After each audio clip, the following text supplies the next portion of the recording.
Hello everyone, welcome to Katharine's Creatures. This is episode 76, and this is a series that gets to cover and touch base upon various mythological beasts, beings, and the like pulled from lore worldwide.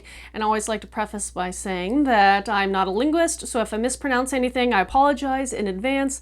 I try not to offend or make mistakes, but that doesn't mean mistakes aren't made, at least pronunciation-wise. Okay, so we're going to get to it today, and I wanted to jump back to Greek mythology, and technically even Greco-Roman if you wanted to cover that, but Greek mythology, and I'm going to talk a little bit about Cerberus. And Cerberus is a fairly well-known creature out of Greek lore. It is also known as the Hound of Hades, or Hades' kind of guard dog, and we'll get to that in a moment.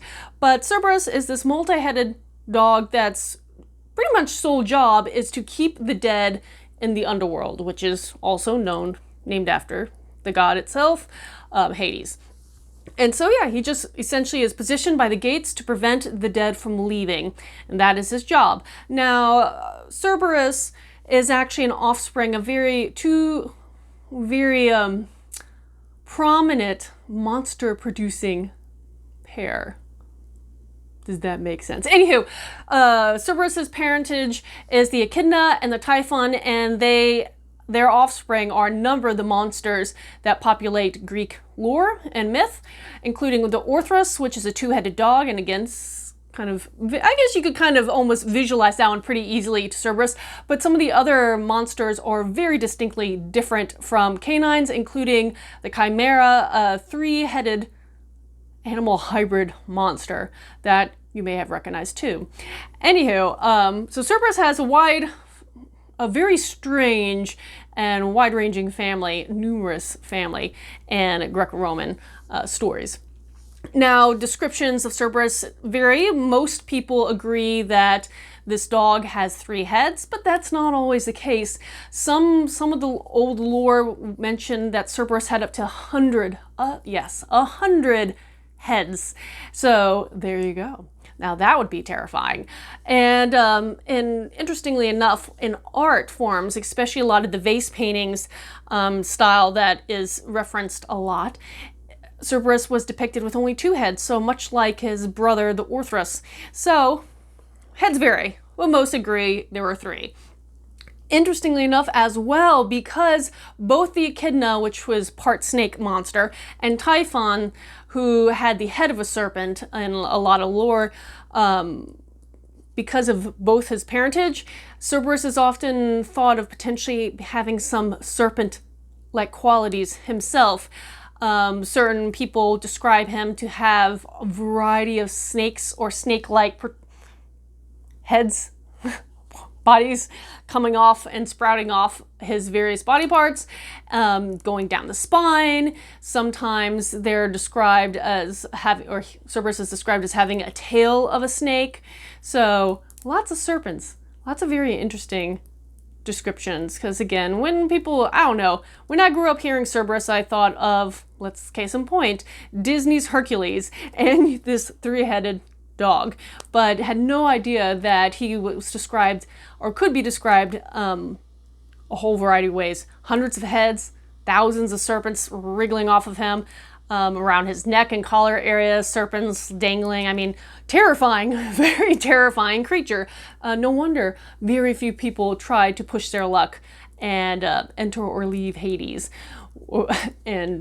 But some people did, and we'll get to a couple of those tales, including the story of Orpheus. But I do want to mention that, kind of lost my train of thought for a second there. I do want to mention that, going back to the descriptions one last time, as all things go, by the time the Romans grabbed hold of a lot of Greek lore, they tweaked things for their own purposes, and one of the most famous writers, Virgil in Rome, his description of Cerberus definitely took note of a lot of serpents and snakes around the neck and throat of the dog, and again making this huge 3-headed creature a very terrifying beast to behold. But moving on, so Cerberus has again dealt with and been tied to various heroes of Greek myth, including Orpheus, the fortunate guy who tried to go and bring his dead wife back from Hades. He actually was able to lull, because being Orpheus, he was actually, his gift was music. And so he was so prolific and so fantastic with his gift of producing wonderful melody. He was able to lull Cerberus to sleep and slip by him to enter Hades on his quest to try to bring his wife back. So hold that thought for 1 second. One of the greatest myths, though, that Cerberus is recognized for is Hercules and the 12 Tasks. To bring back Cerberus back to the realm of the living is actually the 12th and final task of Hercules. And so in that one, depending on who's telling the story, either Hercules has to actually go and fight Hades himself for the right to bring Cerberus to the land of the living. Other times he's welcomed with open arms pretty much right away and lent the dog with like essentially just a pat on the back and being like, go, go. You've earned this by now. So it's interesting, that story, and if you are in love with Greek lore, definitely check out Hercules and the 12 Tasks, especially Cerberus. The details and the amount of storytelling that goes into that particular story and all the characters that are involved in it, including the fact that Hercules, throughout his tasks, was aided by both Hermes and Athena, different deities. He also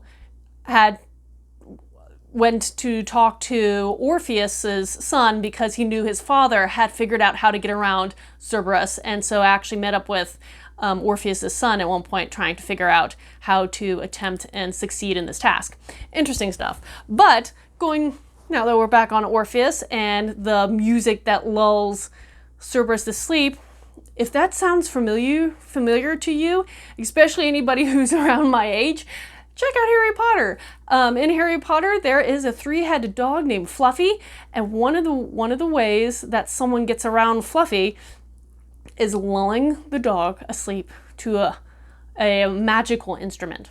So interesting. Cerberus, nowadays, still incorporated in a lot of fantasy and fiction, and people are always drawn to this creature, this hound of Hades, this hound of hell, with a precursor, one of the original hellhounds, because that's a whole category of mythological entities. But we'll get to those another day. If you have any questions about this or anything else, post them in the comments below, or just message me on any of my social media.